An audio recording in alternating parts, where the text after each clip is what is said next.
हुआ ना, किसी ने रोका टोका नहीं, जाने दिया, बड़ी सुंदर है, कौन है ना जाने कहां से आई है, और सीधे यशोदा भैया के पास में पहुंच गई।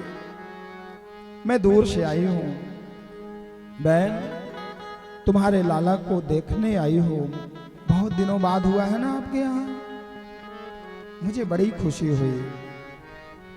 मैं भी उस लाला के दर्शन करना चाहती हूँ। हाँ हाँ, अंदर ही तो लेटा है, अभी तो मैं लेटा करके आई हूँ, जा तू भी दर्शन कर, तू भी देखा। भोली मैया ने कह दिया कि जा तू चली जा, और वो जैसे ही वहां पर गए, देखते ही भगवान ने आंख मूंद लिए, बंद कर लिए भगवान। संतों ने कहा कि भगवान ने आंख क्यों बंद किए? संतों का बड़ा सुंदर भाव, भगवान ने आंख बंद इसलिए किए कि ये मुझे मारने आई है,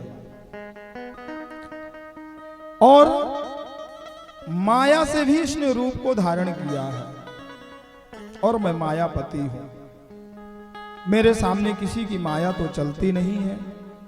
अगर मैंने इसको देख लिया तो इसकी माया भी सब यहीं फैल हो जाएगी, और ये जिस काम के लिए आई है इसका काम भी नहीं होगा।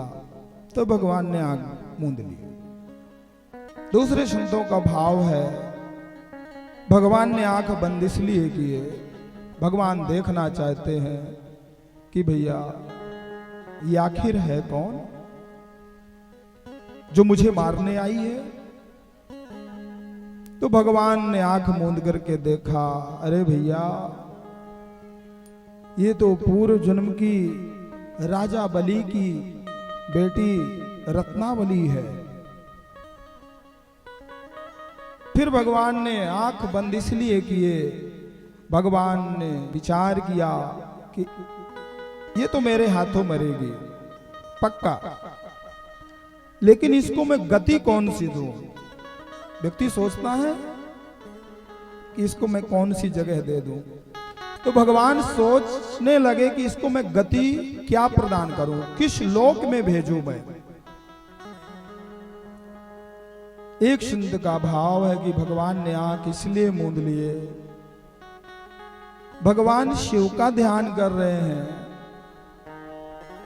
कि मैं तो यहां माखन मिश्री खाने आया था और ये तो विष पिलाने आ रही है। तो बाबा विष पीने वाले तो मात्र एक आप ही देवता हैं जो विष पी जाते हैं, ये हमारे बस की बात नहीं है।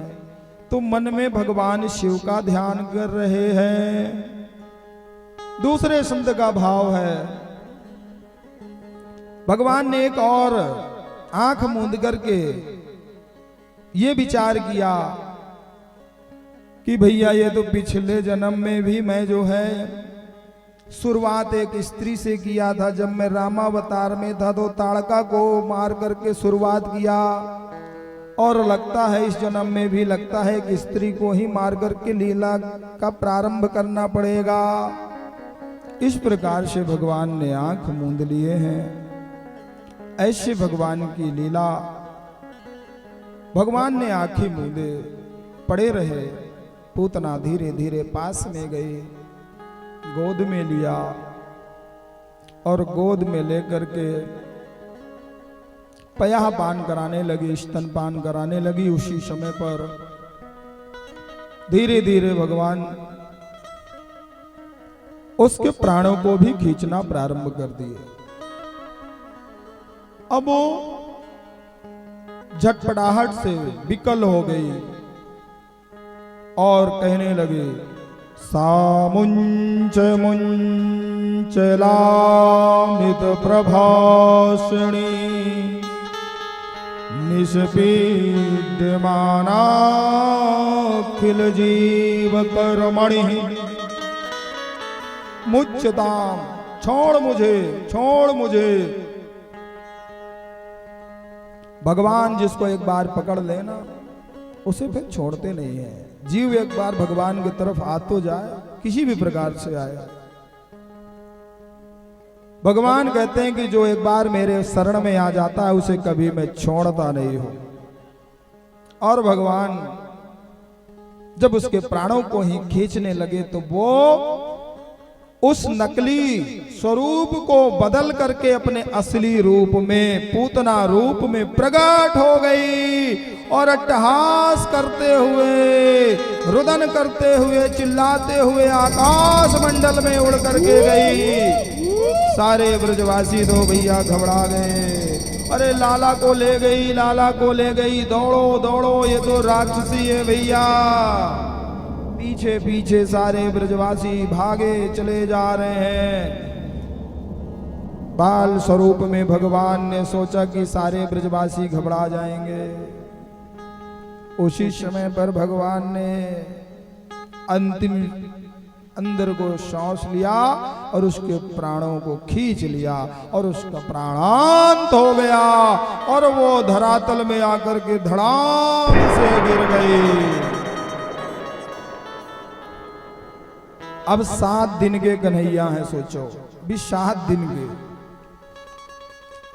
और इतनी विशाल काय पूतना जब नीचे गिरी भगवान उसके ऊपर बाल स्वरूप में 6 कोस की पूतना है।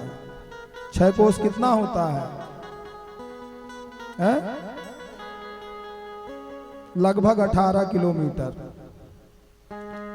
अब सोचो कितनी लंबाई चौड़ाई रही होगी उसकी, कल्पना करते रहना है आप लोग।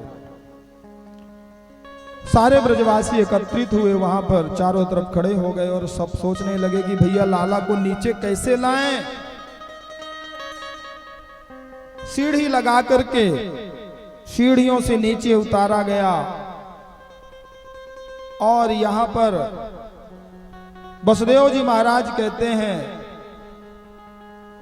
कि आप वापस चले जाएं। नंद बाबा को कहते हैं क्योंकि कुछ संकेत हमें अच्छे नहीं लग रहे हैं, आप शीघ्र वापस लौट जाएं।